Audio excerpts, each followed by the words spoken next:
And you see what I'm saying here? Yeah, Where we're going with that? More specifically, the Plutonomy document. That was really crazy. I would actually wish I could bring some of that information here to regurgitate to you guys, but you guys should really check it out. Just Google Plutonomy document or Citibank Plutonomy, and you'll get all these links as far as websites, even PDF documents as far as how can you obtain this information. What really was, the Plutonomy is basically a ruling class of individuals who have that wealth. They're basically a certain few, and they're always shrinking. And in the future, they propagate massive amounts of wealth. But the idea is that basically these wealth generators are the only consumers. Every other consumer is basically irrelevant. They're just not even really units. Their purchasing power is so minimal in comparison to the disproportionate wealth that is held by the top very few. And they call it really the quintile, the 5%. And they held basically an amazing amount, and globally they're actually the world traders. They determine where the nation's going, and they're responsible for the irresponsible aggregate data that is being displayed that we see. If you go on information and look up the negative savings rate, that's basically why that's actually the case. That's the funniest part. They made throw so up much all the money. information. Yeah, they made so much money they didn't even have to worry about investing.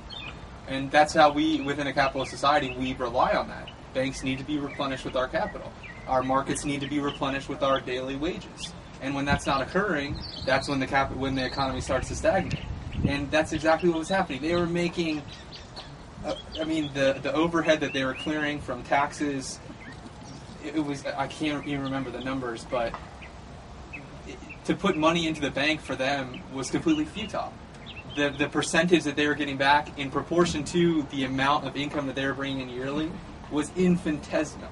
But yet it was something like the top 5% or 20% essentially. Top 20% owns or spends at least 50% of the United States capital.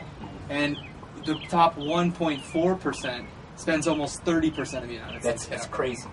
I mean, we're talking about a division of wealth like no other. And you know what's happening in UK?